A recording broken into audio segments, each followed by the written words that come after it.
A few games are coming out soon that are multiplayer only. People are not too happy about that.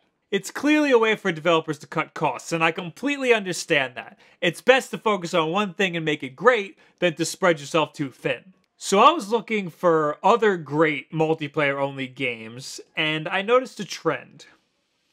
Do the thing. On Friday, we talked about how the last-gen versions of Call of Duty aren't going to get a campaign. Rainbow Six Siege and Star Wars Battlefront aren't getting campaigns on any platform. These are the controversies that sparked this argument. Can a game be good if it's multiplayer only? Don't answer that, because the answer is obviously yes. I took to Wikipedia, which has a great list of multiplayer only games, and these are a few of the notable ones that I found. Pay attention to the pattern here. The first successful multiplayer-only game that comes to mind is Counter-Strike, a super bare-bones shooter. It's one of the biggest esport games and one of the most popular games on Twitch. But you know what's even more popular as an esport and what's even more popular on Twitch? League of Legends. Now, these games are so much more popular than any other multiplayer game that it seems like a bad idea to try to compete with them. You see games all the time trying to be the next big MOBA, and it just doesn't work out too great for them. Titanfall's a more recent multiplayer-only shooter that was considered a failure because of its short relevancy. But it sold a lot, and people really liked it during its short lifespan. It was pretty much Call of Duty with a twist, but that's okay, because it was developed by Call of Duty Studio. Destiny is on this Wikipedia list, but it does have a campaign, so we'd have to rule that out. You could make the argument that you can't play the campaign alone, I sure didn't, but we're looking for games with zero campaign. DayZ and H1Z1 can go in the same category because they're the same game. DayZ is just a broken, less good version of H1Z1, and H1Z1 is just a really good clone of DayZ. But they're both really popular and hugely successful. Battlefield 1943 is a multiplayer-only sequel to Battlefield 1942 that came out 7 years later. Not to be confused with Battlefield Heroes, which I always do. 1943 is a watered-down Battlefield game that only has a versus multiplayer mode, but it was released on Xbox Live Arcade and PlayStation Network only, and just for $15. Unreal Tournament was one of my favorite games back in the day. I guess it's not on this Wikipedia list because it technically does have a campaign, but that campaign is just the multiplayer with bots. Speaking of Unreal Tournament, we've got games coming out that are multiplayer only that don't have people pissed off. We've got Lawbreakers and Overwatch, which bring me back to the days of multiplayer-only PC games. So, we've got all of these great multiplayer-only games that are out there.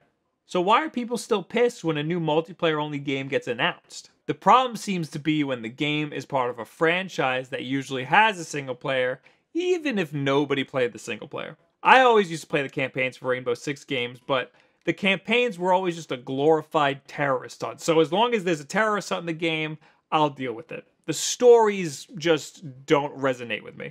Although the beta for Rainbow Six didn't seem too promising. Oh!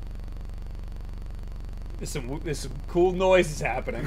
I'm out. That's it. You know what? I'm deleting it. Oh. It's deleted. I deleted it off my PS4. The only game that I mentioned that was part of a franchise that had the single player ripped out of it was Battlefield 1943. But that was a $15 download.